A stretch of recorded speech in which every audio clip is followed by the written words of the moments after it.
मोहतरम नाज़रीन, update for vision में आपका इस्तकबाल है।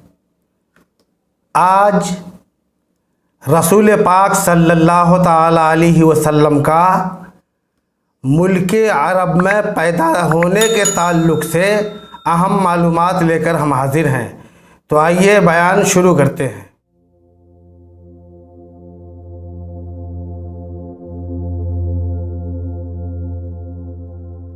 पूरी दुनिया के रुए ज़मीन का जायज़ा अगर लिया जाए तो मुल्क अरब 3 बर्रे आज़म एशिया, यूरोप और अफ्रीका, ये 3 बर्रे आज़म के बीच में मुल्क अरब वाक़ है।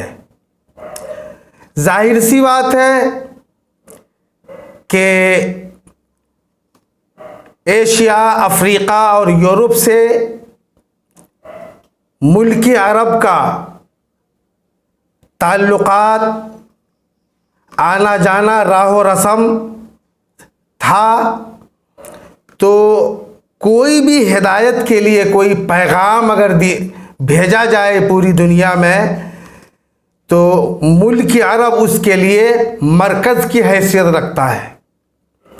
मुल्क अरब से उठने वाली आवाज़ अफ्रीका, यूरोप और एशिया के ज़रिए बआसानी पूरी दुनिया में फैल जाती। गालिबन यही सबब है कि रसूल पाक सल्लल्लाहु ताला अलैहि वसल्लम की बिअसत के लिए और विलादत के लिए परवरदिगार आलम ने मुल्क अरब को और अरब में से मक्कतुल मुकर्रमा को मुंतखब किया। दूसरी वजह यह भी समझ में आ रही है कि पूरी दुनिया में सबसे ज़्यादा बेहयाई और बुराई मुल्क अरब में थी।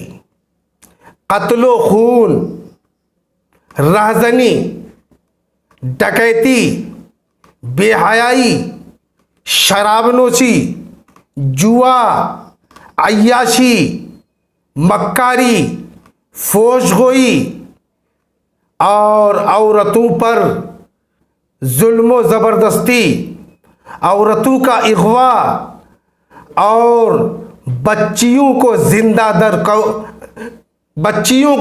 दर गोर कर देना। गोया के कौन ऐसी बुराई थी जो अरब में नहीं थी। और साथ ही साथ उन लोगों के आमाल बुरे होने की वजह से, किरदार बुरे होने की वजह से तवहम परस्ती आ गई थी, वहम परस्ती आ गई थी।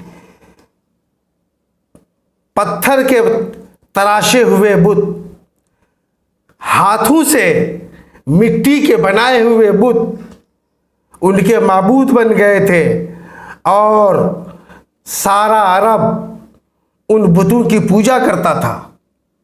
सितारों की पूजा, सूरज की पूजा, चांद की पूजा, आग की पूजा।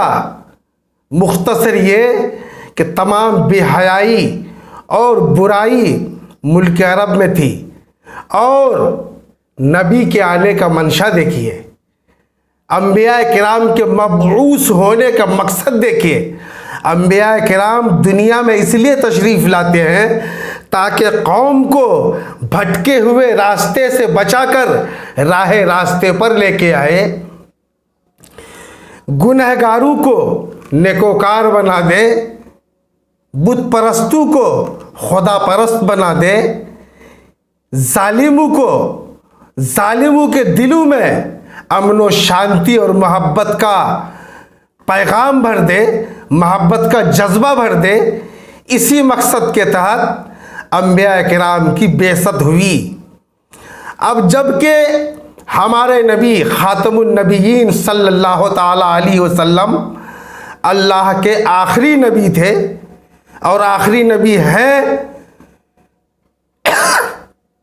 तो रसूल पाक सल्लल्लाहु ताला अलैहि वसल्लम अरब में इसलिए पैदा हुए, अरब में इसलिए भेजे गए कि बेहयाई और बुराइयों का इतना ज़ोर था अरब में कि रसूल पाक सल्लल्लाहु ताला अलैहि वसल्लम आने के बाद उन बुराइयों और बेहयाओं का ज़ोर कमज़ोर हुआ। मुस्तफ़ा आए तो जुल्म का पंजा तोड़ दिया गया। सरकार तशरीफ़ लाए तो नफ़रतों की जगह महब्बतों का कब्ज़ा हुआ। बद अखलाकियों की जगह खुश अखलाकी आ गई और जुल्म की जगह प्यार ने ले लिया। दोस्तों, जो लोग बुत परस्त थे वो खुदा परस्त बन गए। गोया के एक अरब ने आदमी का बोलबाला कर दिया, खाक के जर्रों को हम दोषे सुरैया कर दिया। खुद न थे जो राह पर औरों के हादी बन गए। क्या नज़र थी जिसने मुर्दों को मसीहा कर दिया। चूँकि अरब में सबसे ज़्यादा बेहयाई और बुराइयाँ थी, इसीलिए परवरदिगार आलम ने अपने महबूब को रहमतुल्लिल आलमीन बनाकर, ख़ातमुन नबीयीन बनाकर अरब में भेजा, ताकि वहाँ से बुराइयों के ख़त्म होने का सिलसिला शुरू हो और इस्लाम की तबलीग वहीं से पूरी दुनिया में फैल जाए।